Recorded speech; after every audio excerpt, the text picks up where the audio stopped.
Final Fantasy Tactics, the Ivalice Chronicles released today, and I know the instinct of you hearing that is probably to either click off this video because you clicked on the wrong video, or to tap off this video to rush out and buy or play the game. But I hope you'll stay a while and listen, as Deckard Cain would say in the completely unrelated game series, Diablo. I hope you will stick around to see what I have to say about why Final Fantasy Tactics is not only one of the best video games I have ever played, but was a game that formed me ideologically as a person.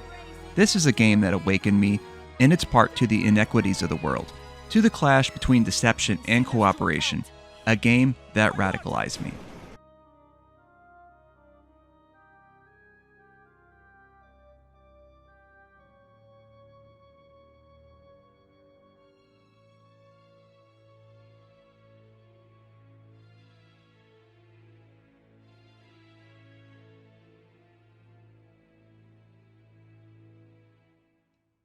To start, we have to go back a bit to my initial time with the world of RPG games that I, and maybe yourself as well, know and love today.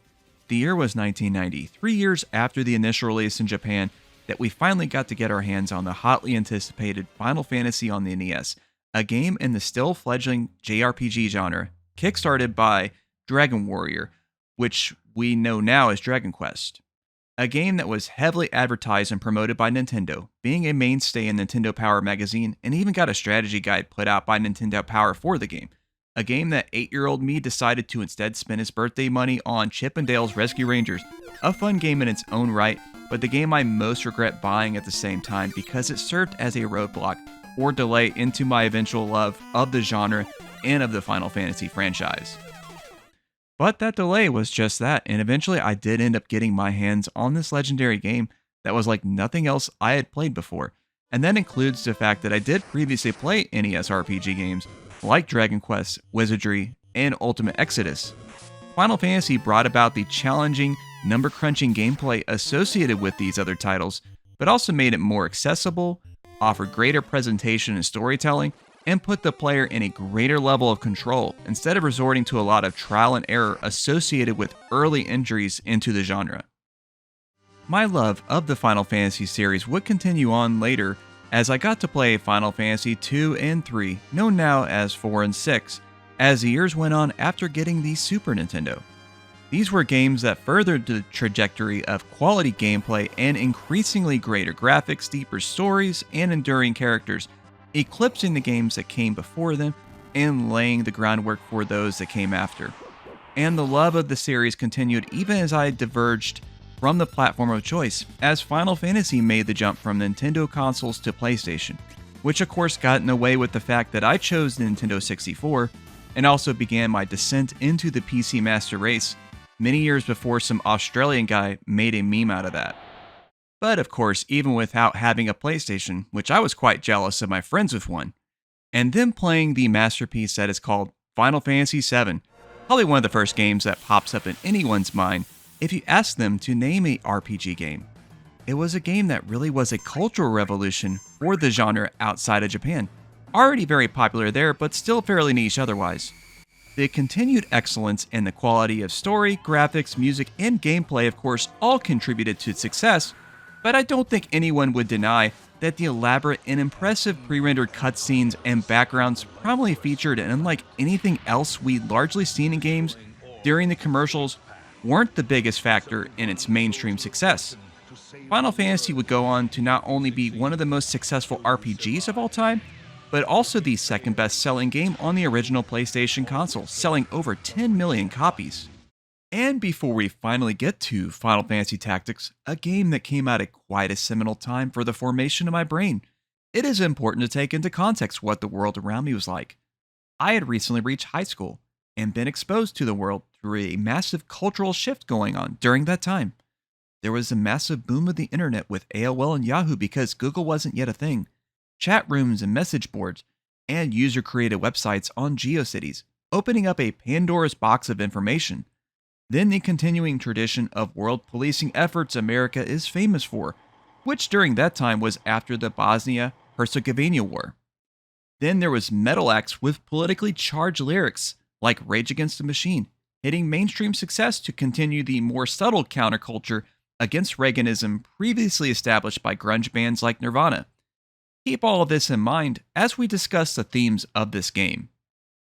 Final Fantasy Tactics did several things from a mechanical standpoint that I was not privy to in games I played before it, taking the turn-based RPG battle mechanics the series was known for at the time, but placing it on a board game-like grid where you can move your characters around.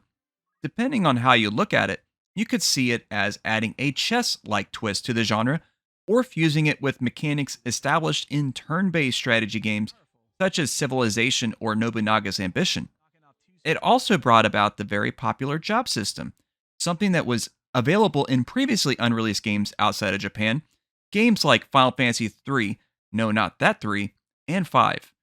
And of course, this game built upon the groundwork of another game which was also previously unreleased for those of us not from the land of the rising sun, the much beloved game that is the Wolfenstein to this game's doom, a game we would get to later know as Tactics Ogre. And considering how well Final Fantasy Tactics does everything with the influences it received and the innovations it gave us in the gameplay, what if I told you that this is actually the weakest part of the game? Of course, I don't want to detract from the amazing soundtrack that is among the best to ever release in a video game, nor the fantastic art style that still lives on to this day in the Ivalice Chronicles remaster. But you know the best part of the game is the story, stupid. Take, for instance, the way it all starts off. The main hero you play as, Ramza, has been effectively written out of official history, with another character, Delita, instead getting credit for getting Ivalice out of a period of great turmoil. The church had decided to keep Ramza's role in the freedom of the kingdom under wraps, instead choosing to keep him branded as a heretic.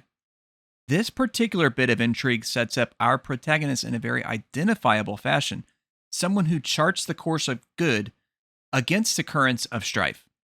This particular factoid about Ramza really is only the beginning, but it really spoke to me as someone who always felt to be an outsider or an outcast. So that knight right there, that's Delita. That was the first one they talked about in the thing. And you play as the other one, the one that's unwritten. You know, because history is written by the victor. And so it goes. As we learn about Ramza's role coming into his own, the game starts off with Ramza grown up as a mercenary, defending Princess Ovalia, who is being hunted down by the Order of Northern Sky. But after this introduction mission, we will go back in time. But before we get to that, I really appreciate the way that dialogue is written. Like, this is not something that you would get nowadays from most games. Like, there's some exceptions out there, like Kingdom Come Deliverance. I really appreciate dialogue. You actually get the sense that they actually talk like they would have in medieval times. If you play like a modern, I don't know, like an actual regular like Final Fantasy game or something like that, for example, they don't talk like that. They talk like it's nowadays, even though it's, I don't know, it's weird. But like, this has that actual sense. Very well written. And that will take us to Chapter 1, The Meager. Keep note of the names of the chapters, by the way, where we start off with Ramza and Delita in the academy to train as knights, with the kingdom of Ivalice being stricken by waves of banditry from a disparate population, being recruited by the Order of the Northern Sky to help deal with a gang of bandits called the Corpse Brigade. It is important to note, by the way, that Ramza and Delita are considered childhood friends who have known each other for most of their lives. It is also important to note that Delita is of common birth while Ramza is a half-breed bastard, the offspring of Barbaneth, a knight gallant of the highest order, upholding the rule of the kingdom much like Jon Snow is to Ned Stark. May he rest in peace. You know what that means? They're only half-brothers. Yeah. He's the bastard son. So after we get the little pep talk from Dying Pops, we are on the way to deal with the Corpse Brigade when we run into this guy. He goes by Argath, but previously he went by Algus in the original version. And now we will be encountering the true villain, well actually just one of many villains, and the least consequential of those in the game. He is like Voss from Far Cry 3, if he totally sucked, but more on that later. Argath lets us know that Marquise Elmdor de Limberry, which sounds like a eau de parfum, perfume for you filthy peasants, has been taken hostage by the Corpse Brigade, so he joins our band of merry men to help rescue him, as well as allowing us to complete the task given to us as part of the academy. Ooh, that sucks. Oh shit, we got a black mage snooping in here. Gotta like how that black mage looks all sneaky. Just snooping right in the fight here. Eventually, after getting chastised by our older brother Dysadark about our supposedly foolish folly to rescue the Marquise, enlisting the aid of Argath the Daft, we encounter Wiegraf, the leader of the Corpse Brigade. Wow, well played, dude, well played. Hopefully we didn't lose Dietrich. Felling his comrade Gustav after a quarrel where Gustav and his men were trying to ransom the Marquise for money, something that goes against the moral cause of Wiegraf, who decides to end him, then bargains his own safe passage in exchange for the safety of the Marquise. A bit after that, we encounter Wiegraf's sister, Milleuda, who gives us probably the first, but far from the last, challenging encounter this game has to offer. After a pretty tense exchange, Ramza and Delita lets her go while Argath wants to kill her because he disregards the value of human life. Yeah, I don't care, dude. You and Delita sucked in that fight. You guys barely did anything, so. It's her or us. Strike her down with all your hatred. And while this exchange is taking place, some other rebels break into Igros Castle and kill some guards as well as kidnap Delita's sister Titra. They also attempt to kidnap Ramza's sister Alma, but fortunately brother Zalbog arrives in the nick of time to thwart that effort. What those criminal scum don't know is that Titra is not a highborn person, so they're going to try to ransom her or whatever. They ain't going to get shit.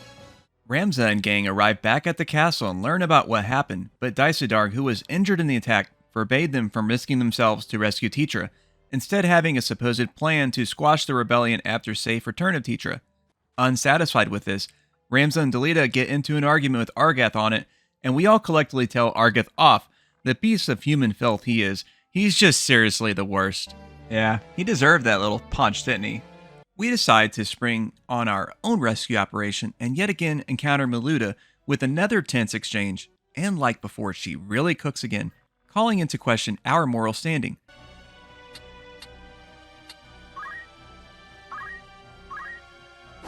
Damn, 26 for a stone, that's heavy damage. After a fight even tougher than the last one we had with her, I had to repeat the fight, FYI. We have a moral conundrum with Delita, giving us something to ponder. Wiegraf and the remainder of the Corpse Brigade get word that we have felled Milleuda and are on their trail, and he gets into a shouting match with Gregorath, who seems to be stricken with the same rationalized greed that Gustav was in taking unnecessary hostages, though he reasons that it is purely for their safe escape. We then arrive and he kicks our ass, so we gotta grind. It's going well because Delita runs up, guns blazing, or bows blazing rather. Probably gonna get one shot here. Because he's a fucking idiot.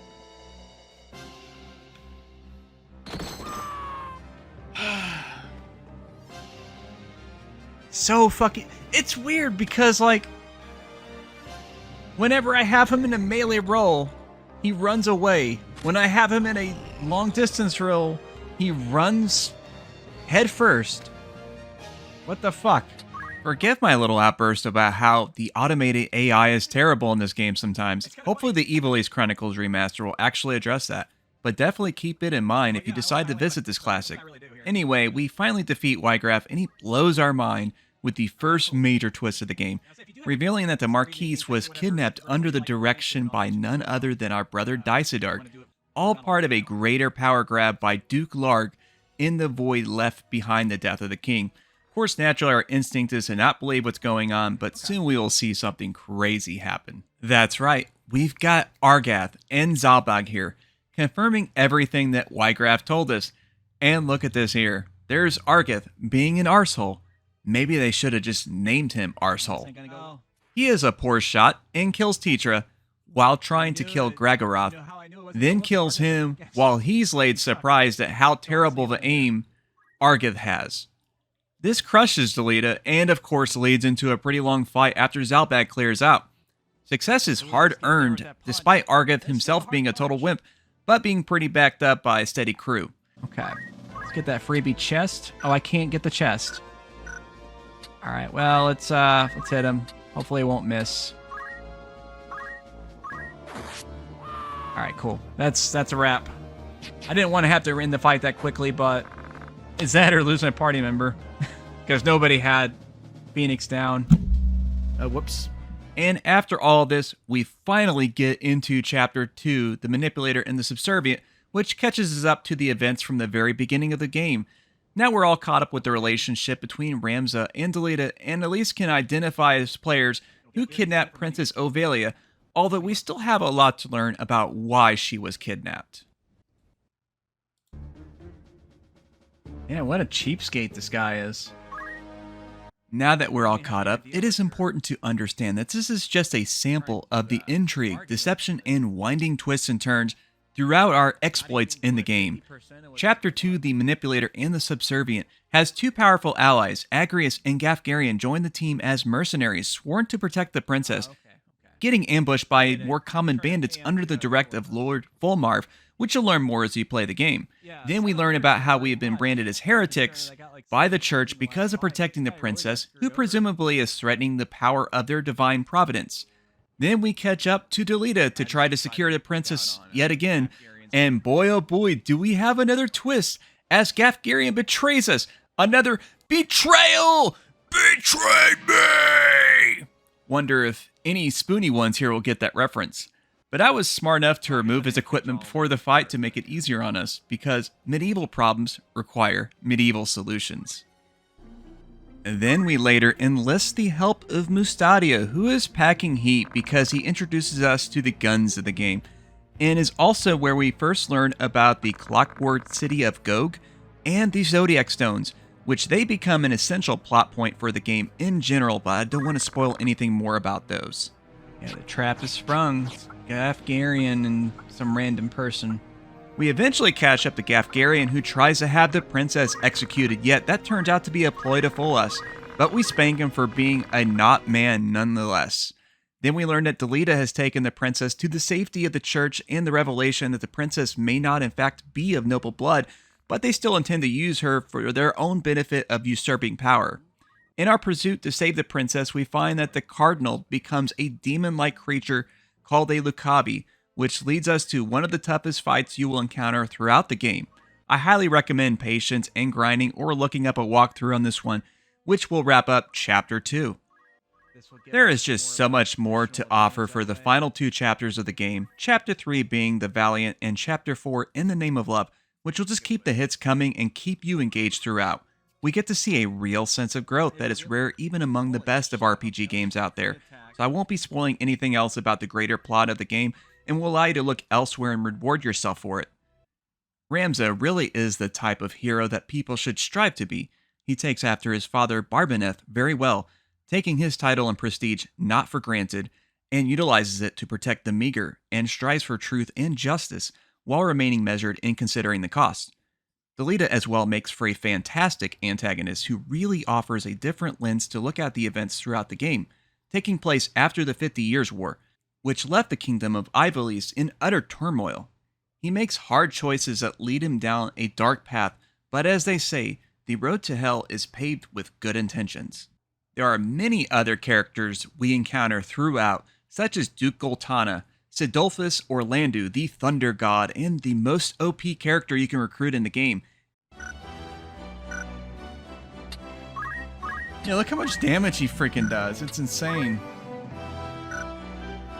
He's just such a beast. 408 damage to this freaking dragon.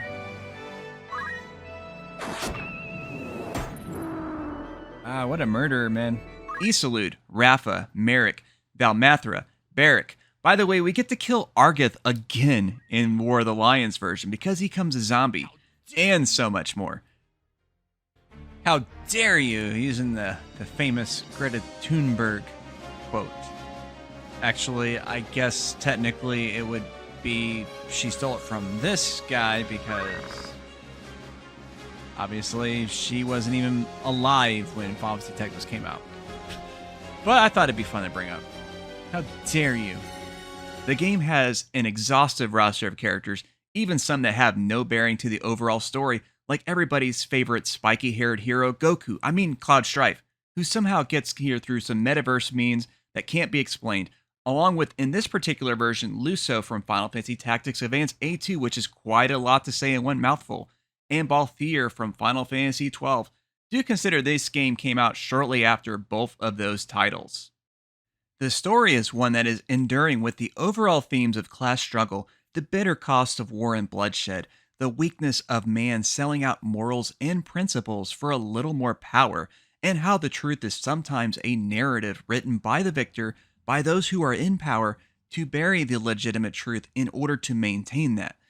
Given that this was all written in 1997, the complexity of the story is refreshing to see, given that every RPG I have played prior to this never delved into everything to the depth and scope of tactics. They had their overall themes, but kept it really to one or two things with more subtle layers. It really is a demonstration that such quality storytelling with real-world messaging is not only acceptable in games, but is crucial for a greater player experience. It turns out that when it's done right, politics do in fact belong in games. Anyone who says otherwise, ask them if they just mean the politics they don't agree with. Do consider the timing of this particular release of the Ivalice Chronicles remaster with a world in greater turmoil than we have seen in decades. Multiple wars being waged throughout, ethnic cleansings, mass events of violence and terror, unemployment, stagnant wages, and soaring costs of living, bitter hatred and bigotry around every corner you peek, and the ever-looming power grab from those at the top keeping us on the bottom down. It makes it all the more appropriate what the director of Final Fantasy Tactics, Yasumi Matsuno, had to say about the release of the game, which I will read here. Nearly 30 years ago, the collapse of Japan's bubble economy engulfed the nation's financial institutions in mountains of bad debt, triggering a wave of corporate bankruptcies, a sudden and extreme rise in unemployment rates, and stagnation of Japanese society as a whole. It was an era where many were robbed of hope, where dreams were measured by their price tag. Against the historical backdrop, I crafted a story. It was the story of Ramza, a young man who fought tirelessly against the entrenched social class system. It was the story of Delita, who sought to take advantage of this confusion and despair to advance his own social position. It was a story of a peculiar destiny in which friendship and betrayal intertwine. And now, in 2025, a time when inequality and division are still deeply rooted in our society, I offer this story once again. The will to resist is in your hands. Does that sound familiar, guys? If you made it all the way to the end of this video through natural means, left it playing in the background, or just used the final chapter in the description to skip to my final thoughts here, I really want to thank you for staying in until the end. This was my biggest production in making a video on this channel ever, spending dozens of hours playing the game and doing general research on the topic, as well as battling tirelessly with getting this video edited, all of my voice flubs and so on, and trying to get it done in time for the release of the Ivalice Chronicles, which I barely was able to manage getting it out there on release date. I really want to thank you for tuning in, and I hope you smite that like button because it would mean a lot to me, and drop a comment, even if you're going to say what I've got wrong or whatever. And of course, be sure to subscribe to my channel and click the bell to be notified of my future exploits. Perhaps I will actually finish streaming this game even though I hadn't done so yet. I think I'm a little more than halfway through Chapter 4, but I've beaten the game a number of times because in case you can't tell, it is one of my absolute favorites. Oh, and would you be cool and click one of those videos up there just to keep on watching? But until then, this is going to be the last line.